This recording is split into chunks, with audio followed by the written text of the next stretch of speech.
Imagine this nightmare. You pour your entire life, your fortune, your soul, into creating the most breathtaking palace America has ever seen. A glittering fortress of wealth and dreams. You build it to stand forever, to serve your country, to carry your name through history. Then, after you die, the nation you loved rejects it, hands it back like trash, because it's too expensive, too much trouble, and slowly, cruelly, that same palace devours everything you built, your legacy, your vision, your peace, until it's twisted into something dark, controversial, unrecognizable. This is the real Mar-a-Lago tragedy, and it happened to Marjorie Merriweather Post. Once the richest woman in America, she had billions in today's money, yachts, mansions, power, presidents at her table.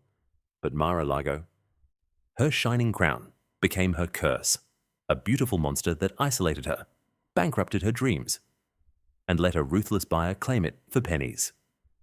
Her gift to America became a private playground for controversy. This is the dark, heartbreaking truth of America's greatest heiress tragedy, of how the greatest home she ever built destroyed the greatest heiress America ever produced. If you love dark stories about how massive wealth destroys people, smash that like button right now. Subscribe to Business Behind Fame and turn on notifications so you never miss the next hidden truth. Let's go back to the beginning. 1887, Battle Creek, Michigan. That's where the Marjorie Merriweather Post story begins. Her father was Charles William Post, a man who would go on to become one of the most successful food entrepreneurs in American history. You know Post cereal? The brand that's still on grocery store shelves today. That's him. Now, C.W. Post wasn't born rich, not even close. He was a struggling salesman who suffered serious health problems. He spent time at a sanitarium run by a man named John Harvey Kellogg. Yes, that Kellogg, the same one behind cornflakes. And while most patients just recovered and went home, C.W. Post saw something different. He saw a business opportunity.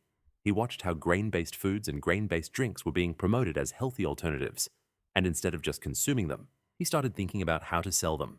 He left that sanitarium and got to work. First came Postum, a grain-based hot drink meant to replace coffee. Then came Grape Nuts in 1897. Then Post Toasties. And just like that, C.W. Post became a millionaire. Then a multimillionaire. Then one of the most powerful food businessmen in America. And through all of it, his daughter Marjorie was right there, watching, learning, absorbing everything. She didn't just grow up rich, she grew up ready. From the time she was a young girl, her father took her seriously. He explained business to her. He walked her through decisions. He treated her not just as a daughter, but almost as a partner in training. According to historians who have studied her life closely, Marjorie attended board meetings as a teenager. She was being prepared to take over. But here's where the story takes its first dark turn. In 1914, C.W. Post was suffering from appendicitis. He'd had surgery, but the recovery was slow, painful, and on May 9th, 1914, at just 59 years old, he took his own life. Marjorie was 27 years old, and overnight, she inherited his entire estate, approximately $20 million. In 1914, money. To put that in perspective, that's somewhere between $600 million and over $1 billion in today's money, depending on how you calculate it. She was suddenly one of the wealthiest people in America. Not just women, people. And she didn't crumble. She didn't retreat. She didn't hand the reins to some man and walk away. She stepped up. Now, she didn't immediately seize full control of the company. That wasn't how corporate America worked for women in 1914. But she held her shares. She paid attention. She made smart decisions. And in 1920, she married E.F. Hutton, the stockbroker, a man whose name you may recognize from the famous Wall Street phrase. Together, they pushed to transform the Postum cereal company into something far bigger. Marjorie had a vision. She saw that the future of food was in packaged, processed, convenient products. She saw that American households were changing. Women were entering the workforce. Families wanted food that was fast, reliable, shelf-stable. So under her influence and direction, the company started buying other brands. Jell-O, Baker's Chocolate, Maxwell House Coffee, and then Birdseye. The frozen food company started by Clarence Birdseye, a man who had literally figured out how to flash freeze food after watching indigenous people in Canada preserve fish in Arctic temperatures. In 1929, the company was officially renamed General Foods Corporation. General Foods, one of the most powerful food companies in American history, and Marjorie Merriweather Post was at the center of making it happen. By the late 1920s, she wasn't just rich, she was the richest woman in America, full stop. She had a 350-foot yacht called the Sea Cloud, one of the largest private sailing yachts ever built, with a crew of 72 people. 70. 2. She had Tregorin, a stunning mansion in Washington, D.C. She had Topridge, a grand camp in the Adirondacks in New York that spanned 200 acres and had 68 separate buildings. She wore extraordinary jewelry. She threw legendary parties. She traveled in a private railroad car, but nothing compared to what she was building in Palm Beach, Florida. It started with a search. Marjorie had fallen in love with Palm Beach. This narrow barrier island off the southeast coast of Florida had become the winter playground of America's ultra-wealthy elite. The Vanderbilts were there. The Rockefellers were there. The social scene was glittering and exclusive. But Marjorie didn't want just any property in Palm Beach. She wanted the best plot of land on the entire island. And she found it. A stretch of land, 17 acres, later expanded to 20, that ran from the Atlantic Ocean all the way across to Lake Worth. Ocean to lake, the entire width of the island. Can you imagine owning that? On one side, the open Atlantic. On the other, a beautiful, calm lake. And your home sitting in the middle, commanding both. That's what she bought. And then she hired the best. The architect was Marion Sims Wyeth, a prominent Palm Beach designer. But the interior vision, the soul of the building, was shaped significantly by Joseph Urban, an Austrian-born designer who had worked on Broadway sets and the Ziegfeld Follies. He understood drama. He understood grandeur. He understood that a building could tell a story. Construction began in 1923. It took 4 years to complete. 4 years of intensive, obsessive, extraordinary construction. And the numbers? The numbers are almost impossible to wrap your head around. According to the National Register of Historic Places, which designated Mar-a-Lago a historic landmark in 1980, the estate covers about 20 acres. The main house alone has more than 100 rooms, including 58 bedrooms and 33 bathrooms. The tile work alone is something else entirely. Approximately 36,000 antique Spanish and Cuban tiles were used throughout the property, tiles that had been made centuries before, imported specifically for this project. Some of them believed to date back hundreds of years. The ceilings in the main rooms were gilded, gold leaf, real gold. There were Venetian-style details, Spanish colonial elements, Moorish touches, all woven together into something that felt like it belonged in Europe, not Florida. The main living room was modeled after a room in a Venetian palace. The ballroom ceiling was so elaborate, it took specialized craftsmen months to complete. Outside, the grounds were equally spectacular. Gardens, terraces, a pool, and rising above it all, a 75-foot tower, visible from the open water.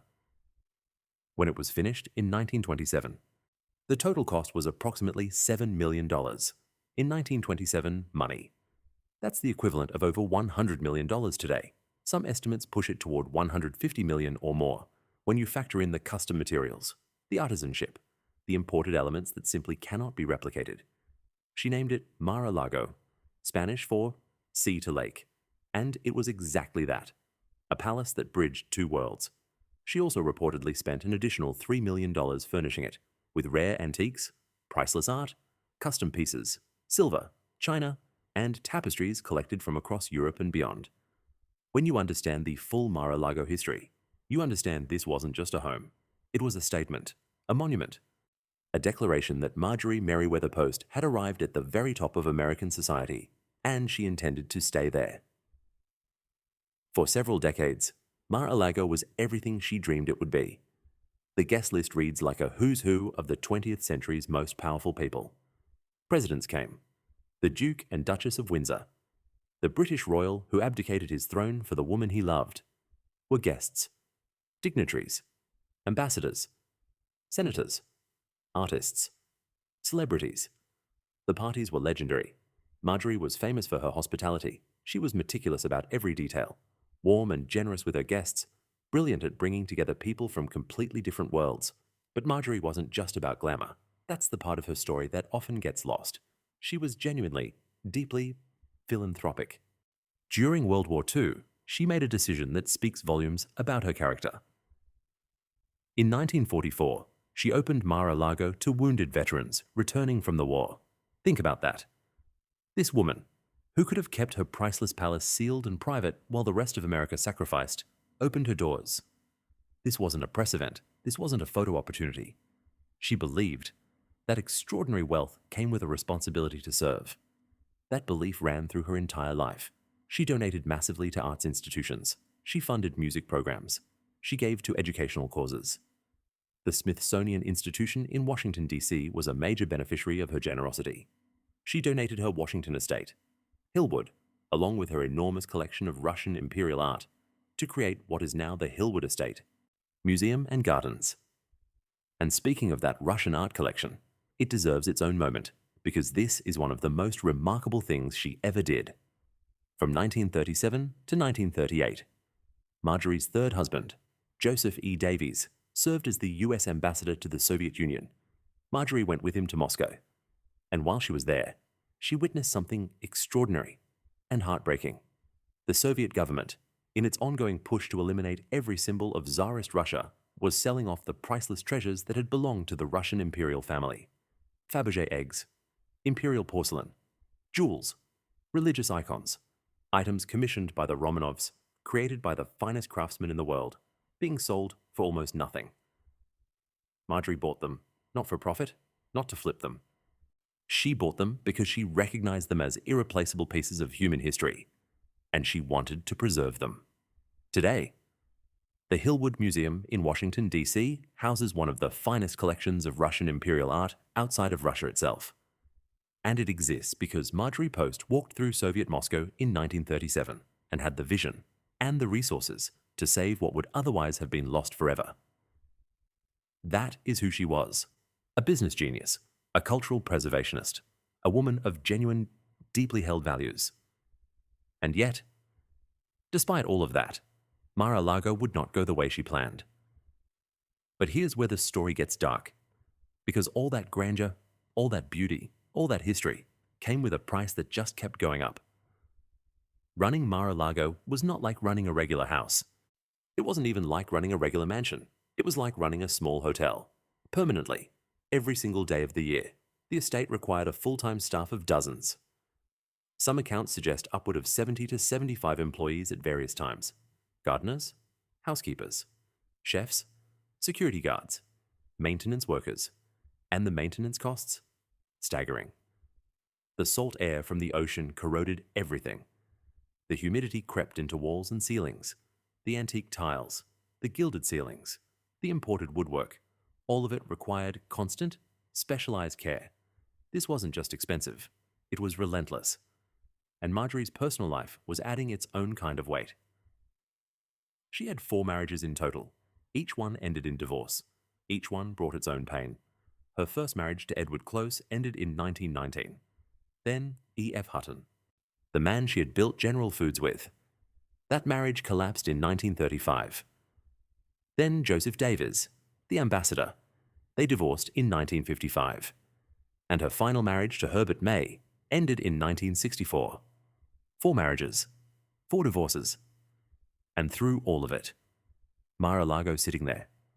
This enormous, beautiful, overwhelming place that demanded everything and just kept asking for more.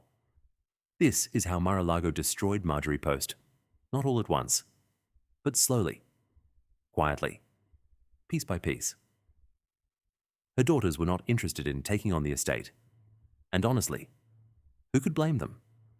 What does a person do with 58 bedrooms and 36,000 antique tiles? The cost of maintaining Mar-a-Lago wasn't just financial, it was a lifestyle, a full-time commitment, a responsibility that would consume whoever took it on. Marjorie could feel it slipping. And so, in her later years, she formed a plan.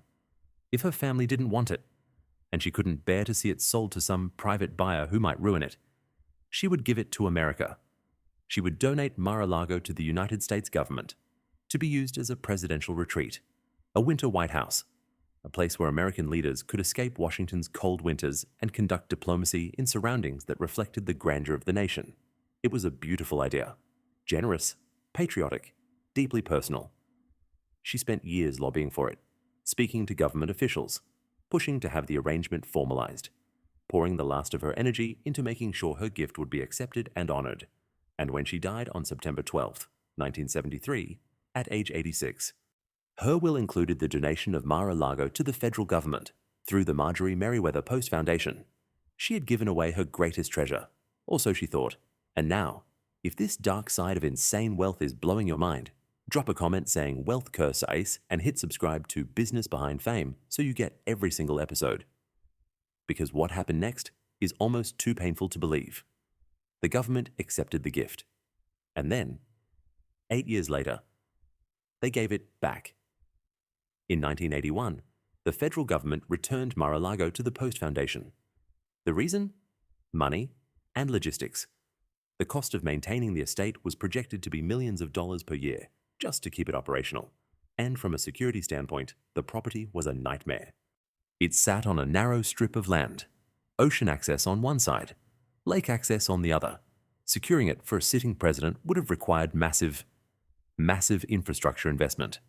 As Smithsonian Magazine has reported on this period, the government simply couldn't find a workable use for the property that would justify the expense. So after everything, after the years of lobbying, after the heartfelt donation, after Marjorie's dream of leaving her palace to the nation she loved, the government handed it back. The Post Foundation was now stuck, a magnificent, multi-million-dollar estate. Incredibly expensive to maintain, nearly impossible to sell at the price it deserved, and carrying the weight of a failed legacy. For a period, Mar-a-Lago sat nearly empty. Just think about that. One of the most beautiful private residences ever built in America, sitting quiet, the grand rooms empty, the gilded ceilings looking down at nothing, the antique tiles beneath no one's feet, a ghost palace. The foundation tried to sell it. They listed it at around $20 million, which was already well below what the property and its contents were truly worth. No serious takers. Who could afford a 100-room palace that would cost a fortune to run in an era when Palm Beach values hadn't yet reached their modern heights? The situation became increasingly desperate, and then came the conversation that should never have happened. There were discussions, actual discussions, about demolishing portions of the estate, about subdividing the land, about tearing apart what Marjorie had so carefully built, just to make it more sellable. Demolishing Mar-a-Lago, the palace that cost over $100 million in today's money to build. The palace with 36,000 hand-imported antique tiles. The palace that had hosted presidents and royalty, nearly torn down, because nobody wanted to pay for it. And then, Donald Trump came along. In the mid-1980s, Trump was already a famous New York real estate developer. He'd built Trump Tower. He was a known name in the tabloids and in business circles, and he had his eye on Palm Beach. Trump saw Mar-a-Lago and recognized something that not many others had at that point. It was undervalued. Dramatically undervalued, but he didn't just walk in and offer the asking price. That's not how Trump operated, according to multiple accounts, including reporting by the Washington Post and Palm Beach historical sources. Trump pulled a move that was either brilliant or ruthless, depending on your perspective, or maybe both. He discovered that a parcel of beachfront land adjacent to Mar-a-Lago was available. The lot sat between the main estate and the ocean, critical to the property's ocean views, critical to its beach access. Trump bought it, and then he let the Post Foundation know if they didn't sell him Mar-a-Lago at his price, he would build something on that beach lot, a structure that would block the estate's ocean views and dramatically reduce its value. Can you imagine being on the other side of that negotiation? You're trying to sell a 100-room palace that the government rejected. You're hemorrhaging money on maintenance every single month.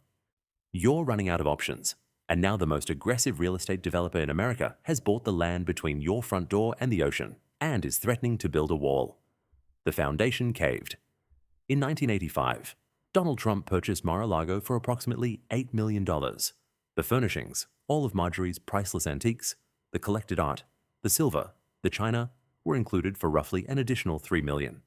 Total package? Around $10 to $11 million. For a property that had cost over $100 million to build and furnish in equivalent money. For a property that had been listed at $20 million and was worth far more than that. $10 million. Marjorie had spent $7 million just to construct the building. In 1920s money. Trump got the whole thing. The contents included, for barely more than that. It was the deal of the century, and it came at the expense of everything Marjorie had hoped for. Trump initially used Mar-a-Lago as a personal residence, but large estates like this are expensive, and even Trump found the maintenance costs challenging. According to reporting by NPR and other outlets, he faced friction with Palm Beach town officials over various issues related to the property. And so in 1993, Trump applied to convert Mar-a-Lago into a private membership club. The Palm Beach establishment, the old money crowd that Marjorie had been part of, was furious. They fought it. Legal battles, community opposition, everything they had. But Trump won.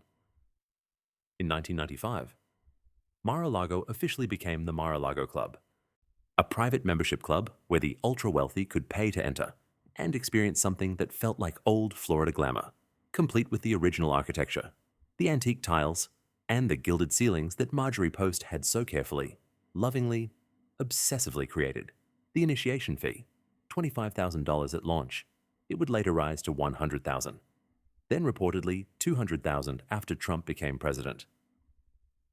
The palace that Marjorie Post built as a gift to the American people was now a private club, charging a fortune just to walk through the door, and then came 2016. Donald Trump won the presidential election, and Mar-a-Lago, this private club, this converted palace, became what some began calling Trump's Winter White House.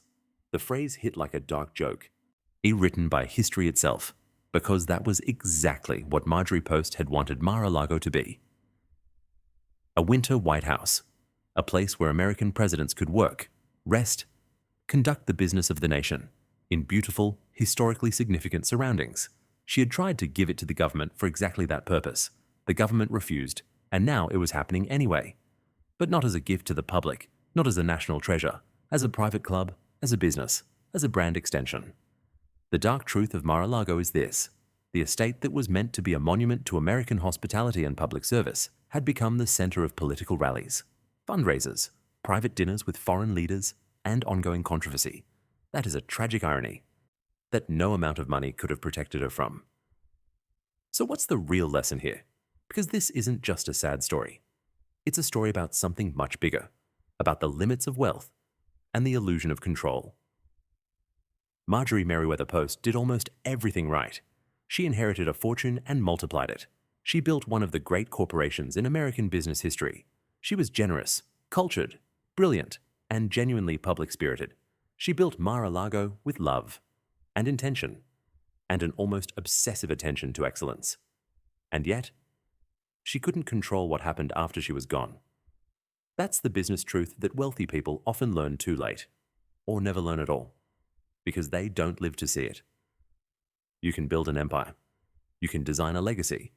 You can write it into your will, put it in legal documents, lobby for it, fight for it, pour your heart and your fortune into shaping what you leave behind, and the world will still do what it wants with it. The US government rejected her gift, not because Mar-a-Lago wasn't extraordinary, not because her intentions weren't genuine, but because in the cold calculations of politics and budget committees and logistical reality, even the most beautiful dream can become a burden nobody wants to carry. And once the government let go, the market took over. And the market doesn't care about dreams. The market saw $10 million of underpriced real estate and an opportunity. That's it. Full stop. Everything Marjorie had poured into that estate, the Spanish tiles, the Venetian ceilings, the decade of design and construction, the decades of elegant hosting, the vision of a presidential retreat, the patriotic donation, all of it was reduced, in the end, to a real estate transaction. And now Mar-a-Lago is famous. More famous than it was during most of Marjorie's lifetime, but famous for things she never would have imagined. Not as a place of culture, diplomacy, and gracious American hospitality, but as a political headquarters, a private club, a symbol of a very specific and very contested kind of modern American power. Marjorie Merriweather Post built the most expensive private home in Florida. She gave it away. The country gave it back, and a developer bought it cheap and turned it into something she never intended. That is the tragedy. The Mar-a-Lago curse is real. And it didn't just swallow the building, it swallowed her dream, not just of the property itself, but of how even the most extraordinary wealth and the most generous intentions cannot guarantee that what you create will be honored the way you meant it to be. Her name is on the National Register of Historic Places. The Hillwood Museum carries her memory beautifully. Her Russian imperial art collection is a genuine treasure that serves the public exactly as she intended. Her contributions to General Foods shaped American eating habits for generations. But Mar-a-Lago, the crown jewel, the great statement, the gift, that one got away. And it took her dream with it. So tell me in the comments, was Mar-a-Lago a dream home or a curse that destroyed America's greatest heiress?